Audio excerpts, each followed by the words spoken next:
PCS अफसर बनते ही पति को भेजना चाहती थी जेल, अब सीएम योगी खुद लेंगे एक्शन, आलोक मौर्य को मिलेगा इंसाफ। सफाई कर्मचारी की पत्नी एसडीएम बनते ही बेवफा हो गई, इनसाइड स्टोरी जानेंगे तो कहेंगे बेटी पढ़ाओ लेकिन पत्नी मत पढ़ाना। मोबाइल फोन से एसडीएम ज्योति मौर्य का सबसे बड़ा सच बाहर आया, इलू की मिलेगी सजा, सीधा ऊपर से आदेश आया। इस वक्त यूपी की ये सबसे बड़ी खबर बन गई है। सफाई कर्मचारी ने पत्नी को पढ़ा लिखा कर बनाया पीसीएस ऑफिसर, लेकिन अफसर बनते ही पत्नी एक होमगार्ड अधिकारी के प्यार में इलू खेलने लगी। मैडम भूल गई कि जिस सफाई कर्मी पति ने एक रुपए जोड़कर यहाँ तक पहुँचाया, उसका और 2 बच्चों का क्या होगा। पति सफाई कर्मी था और एसडीएम बनते ही मैडम का स्टेटस बड़ा हो गया।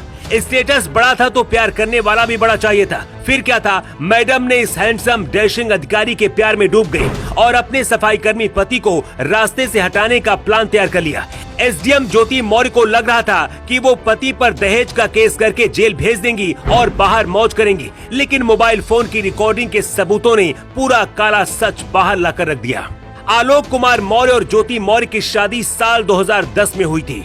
शादी के समय आलोक मौर्य पंचायत राज विभाग में चतुर्थ श्रेणी कर्मचारी के पद पर तैनात था। शादी के बाद पत्नी ज्योति मौर्य ने कहा, मैं भी आगे की पढ़ाई करना चाहती हूँ। इसके बाद आलोक अपनी पत्नी को लेकर प्रयागराज आ गया और यहाँ पर उसने सिविल की तैयारी के लिए कोचिंग करवाई। 2016 में यूपी लोक सेवा आयोग की पीसीएस परीक्षा 2015 में ज्योति मौर्य का 16वें नंबर पर एसडीएम पद पर चयन हुआ। ज्योति मौर्य की तैनाती प्रयागराज जिले में भी रह चुकी है, लेकिन मौजूदा समय में अब बरेली जिले में तैनात है। पीसीएस अधिकारी ज्योति मौर्य ने अपने पति आलोक मौर्य और ससुरालियों के खिलाफ 7 मई 2023 को धूमनगंज थाने में दहेज उत्पीड़न का मुकदमा दर्ज कराया। दहेज की रिपोर्ट दर्ज कराते हुए ससुराल वालों पर आरोप लगाया कि ससुराल वाले फॉर्च्यूनर गाड़ी और पैसे मांग रहे हैं, लेकिन पति आलोक कुमार मौर्य का आरोप है कि उनकी पति का अवैध संबंध गाजियाबाद में तैनात होमगार्ड कमांडेंट के पद पर आशीष दुबे से है। उनका कहना है कि फरवरी महीने में उनकी पत्नी के सरकारी आवास पर उन्होंने दोनों को आपत्तिजनक हालत में पकड़ लिया था, जिसके बाद से ही उनकी पत्नी और उसका प्रेमी उसके जान के दुश्मन बन गए। पति का आरोप है कि पत्नी फोन पर उसे तलाक देने के लिए धमका रही है और जान से मारने की धमकी दे रही है, लेकिन उसकी 2 बच्चियां हैं और बच्चियों की भविष्य के खातिर वो एसडीएम पत्नी को तलाक नहीं देना चाहता है। वो चाहता है कि वो सही रास्ते पर लौट आए। अपने उत्पीड़न की कहानी बताते हुए आलोक मौर्य की आंखें भर आती हैं। उनका कहना है कि पत्नी एसडीएम है, इसलिए उनकी थाने पर भी कहीं सुनवाई नहीं हो रही है। फिलहाल पीड़ित पति आलोक कुमार मौर्य ने कहा है कि अगर इस मामले में उनके साथ कोई अनहोनी होती है तो इसकी जिम्मेदार उनकी पत्नी ज्योति मौर्य और उनका प्रेमी मनीष दुबे ही होंगे।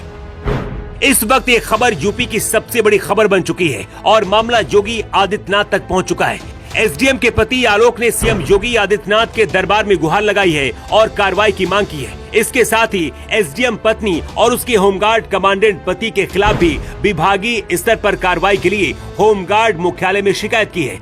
मामला सीएम योगी आदित्यनाथ तक पहुंच चुका है। ऐसे में बहुत जल्द ही इस पूरे मामले पर योगी आदित्यनाथ खुद कोई बड़ी कार्रवाई कर सकते हैं। जो आरोप एसडीएम ज्योति मौर्य पर लगे हैं, अगर ये सच साबित हुए तो कोई भी पति अपनी पत्नी को आगे बढ़ाने से पहले 4 बार सोचेगा। सोशल मीडिया पर इस वक्त एसडीएम के कई ऑडियो भी वायरल हो रहे हैं, जिनमें सब कुछ साफ साफ पता चल रहा है और अपने पति को धमकी दे रही हैं। ये ऑडियो किसी भी सोशल प्लेटफॉर्म पर आपको बहुत ही आसानी से मिल जाएंगे। लेकिन क्या आपको भी लगता है कि एसडीएम ज्योति पर कार्रवाई होनी चाहिए? और इस पूरे मामले पर आपकी क्या राय है? कमेंट बॉक्स पर लिखकर आप जरूर बताइएगा। द राष्ट्रहित के लिए ब्यूरो रिपोर्ट।